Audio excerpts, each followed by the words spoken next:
Hello প্রিয় শিক্ষার্থীরা, আসসালামু আলাইকুম সবাইকে। সবাই কেমন আছো? আশা করছি প্রত্যেকে ভালো আছো। আজকে আবারও তোমাদের জন্য নতুন একটি ভিডিও নিয়ে আসলাম।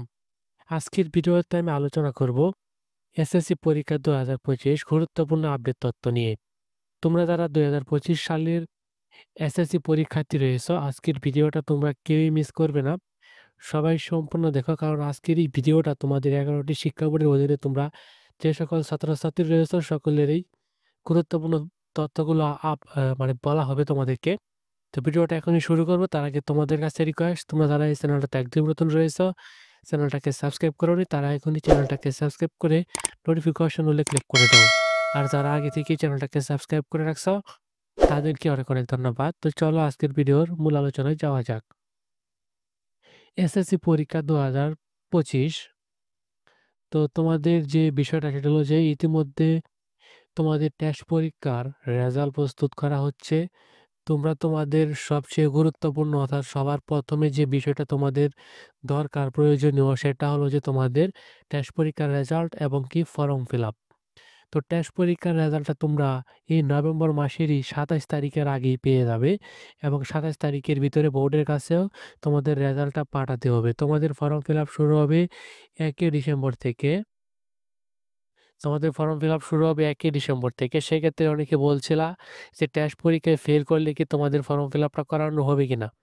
সেক্ষেত্রে আমি বলব টেস্ট পরীক্ষায় ফেল করলেও সমস্যা হবে না।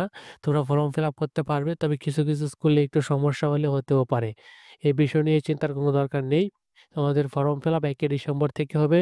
তোমাদের ঢাকা শিক্ষা বোর্ডের অফিসিয়াল যে ওয়েবসাইট, সেই ওয়েবসাইট অনুযায়ী তোমাদের ২০২৫ সালের এসএসসি পরীক্ষার ফর্ম ফিল আপ ডিসেম্বরের ১ তারিখ থেকে ডিসেম্বরের ৯ তারিখ পর্যন্ত চলবে। তোমরা ডিসেম্বর মাসের ১ তারিখ থেকে ৯ তারিখ পর্যন্ত ফর্ম ফিল আপ করতে পারবে এবং সবচেয়ে গুরুত্বপূর্ণ যে বিষয়টা সেটা হলো যে তোমাদের ফর্ম ফিল আপে আসলে টাকা কত লাগবে।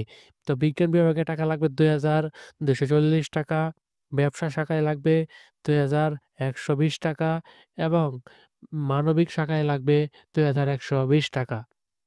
এর বেশি চাইলে তোমরা দিবে না, যেহেতু এটা তোমাদের সরকার থেকে ঢাকা শিক্ষা বোর্ডের অফিসিয়াল ওয়েবসাইটে বলা হয়েছে তোমাদের এত টাকাই লাগবে।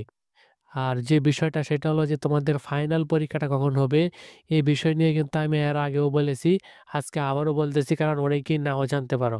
তোমাদের ফাইনাল পরীক্ষাটা হবে একবারে রোজার ঈদের বন্ধের পরে। রোজা ঈদের বন্ধের পরে। তো এখানে যে বিষয়টা সেটা হলো যে ৩১শে মার্চ অথবা ১ এপ্রিল রোজা ঈদ হতে পারে। ৩১শে মার্চ অথবা ১ এপ্রিল রোজা ঈদ হতে পারে। সেক্ষেত্রে তোমাদের পরীক্ষাটা এপ্রিল মাসের অ্যা ২য় সপ্তাহ বা শেষ সপ্তাহে শুরু হবে। আর তোমাদের পরীক্ষার রুটিনটা জানুয়ারি মাসে প্রকাশ করার সম্ভাবনা সবচেয়ে বেশি। জানুয়ারি মাসে তোমাদের রুটিনটা প্রকাশ হতে পারে। তো এই ছিল আজকের ভিডিও। আজকের এই ভিডিওটি ভালো লাগলে অবশ্যই একটি লাইক দিয়ে দিও। এই চ্যানেলে নতুন হয়ে থাকলে চ্যানেলটাকে সাবস্ক্রাইব করে রাখো। ধন্যবাদ সবাইকে।